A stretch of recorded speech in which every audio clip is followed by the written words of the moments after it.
Aline Lebaille-Kremer, bonjour. Bonjour. Vous êtes cofondatrice du collectif Stand with Ukraine. Avait lieu samedi à Paris une marche en soutien à l'Ukraine que vous avez organisée 2 ans jour pour jour après le début de l'invasion russe en Ukraine. Est-ce qu'elle est encore plus importante aujourd'hui, cette mobilisation citoyenne ? En tout cas, elle venait démontrer que, contrairement à ce qui circule beaucoup et ce qui est poussé beaucoup par la propagande russe et ses agents, c'est que le soutien populaire des gens, de l'opinion, de la société civile à l'endroit de l'Ukraine ne faiblit pas, c'est pas vrai. Et donc c'était une belle marche extrêmement engagée, extrêmement émouvante.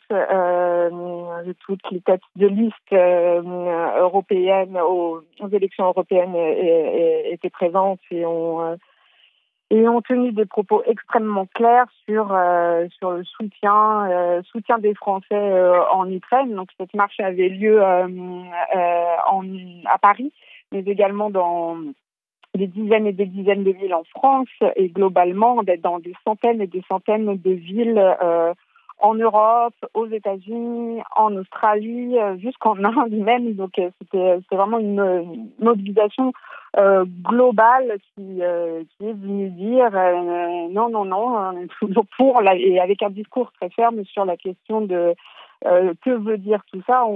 Les gens soutiennent la victoire de l'Ukraine. Que vous disent justement les Ukrainiens avec lesquels vous êtes en lien depuis 2 ans et même plus longtemps? Dans quelles conditions ils vivent aujourd'hui?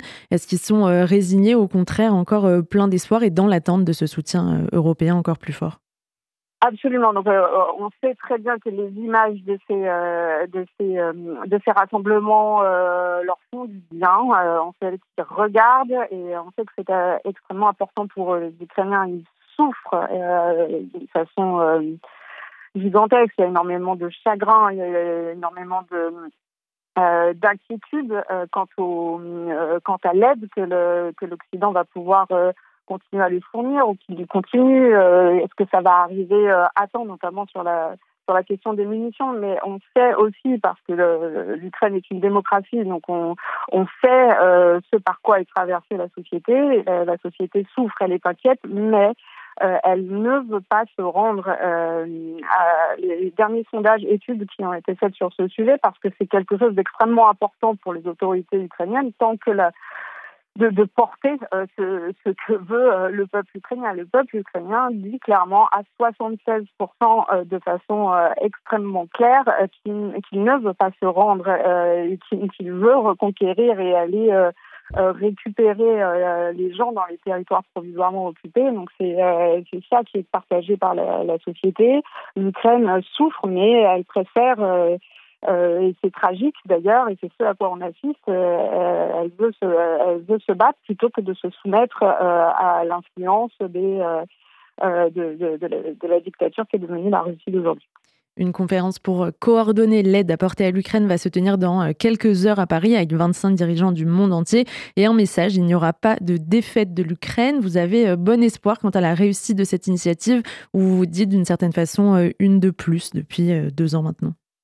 Toutes ces initiatives, de toute façon, ne sont jamais vaines quelque part et sont utiles parce que de toute façon, ça envoie en soi un message très ferme et très clair à Vladimir Poutine et son orchestre. Donc, de toute façon, ça, c'est utile. L'enjeu maintenant, c'est de faire, et il appartient au gouvernement de chaque... De chaque invité à cette conférence, de faire en sorte, il a rappelé Volodymyr Zelensky, c'est notamment hier dans une grande conférence de presse, c'est il faut que l'aide militaire, s'il est question d'aide humanitaire, il est question d'aide macroéconomique, etc., qui aide à soutenir et à faire tenir debout le pays, mais il faut que les promesses d'armes en direction du réel arrivent à temps parce que la situation est extrêmement critique sur le front. Très concrètement, pour résumer, il n'y a plus de munitions. Donc il faut impérativement, et c'est l'urgence absolue, que l'aide militaire promise arrive à temps dans les tranchées parce qu'en ce moment, la situation est extrêmement tragique. Volodymyr Zelensky évoquait justement dans cette conférence de presse les chiffres. Pour la première fois, 31 000 militaires morts côté ukrainien, 180 000 côté russe. Qu'est-ce que ça vient dire? Quel est le message du président ukrainien dévoilant ces chiffres aujourd'hui?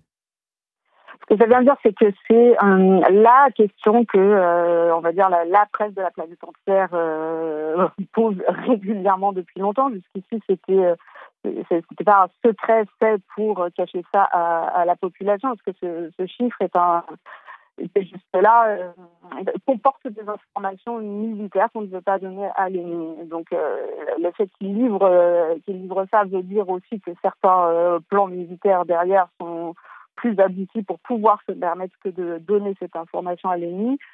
Ensuite, ce chiffre ne dit pas combien de blessés, surtout combien de civils, pour la bonne et simple raison que ce n'est pas une information que l'Ukraine veut cacher dans une logique de secret façon Moscou, pas du tout, pour la bonne et simple raison qu'on ne peut pas le chiffrer en ce moment, parce que il est compliqué de chiffrer alors que les bombes continuent de tomber, parce que de se rappeler que beaucoup appellent ça une ligne de front gelée, que les positions n'avancent pas, les combats sont extrêmement violents tous les jours et les civils meurent tous les jours. L'Ukraine subit en ce moment des attaques massives sur ces villes tous les jours. Donc la question des civils est extrêmement complexe, et de surcroît, on ne peut pas compter dans les territoires occupés, et c'est l'angoisse aussi majeure pour les Ukrainiens, parce qu'on sait ce qui se passe et l'horreur de l'occupation russe, et notamment sur des endroits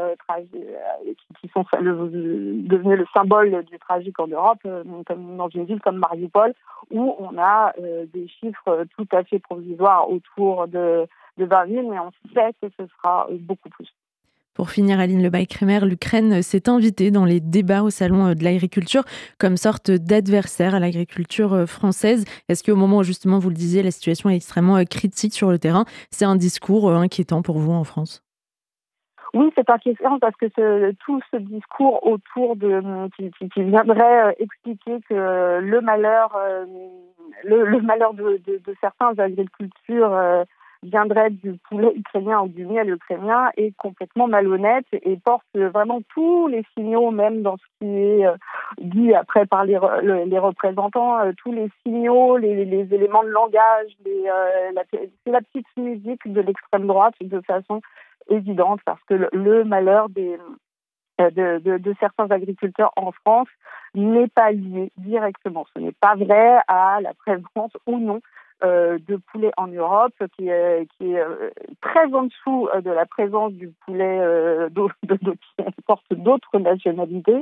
Donc en fait, c'est quelque chose qui est particulièrement dégueulasse, et qu'on sait qui est une question instrumentalisée par des forces qui n'ont rien à voir avec l'Ukraine directement, mais à voir avec attaquer l'Europe, et qui ont à voir avec de la propagande de Moscou, qui se délecte de toute façon de tout chaos qui émerge en France, et en particulier quand celui-ci viserait à faire que un soutien à l'Ukraine s'affaiblisse via une idée qui serait là, en l'occurrence, que le poulet serait finalement le pilier de la destruction de l'agriculture française.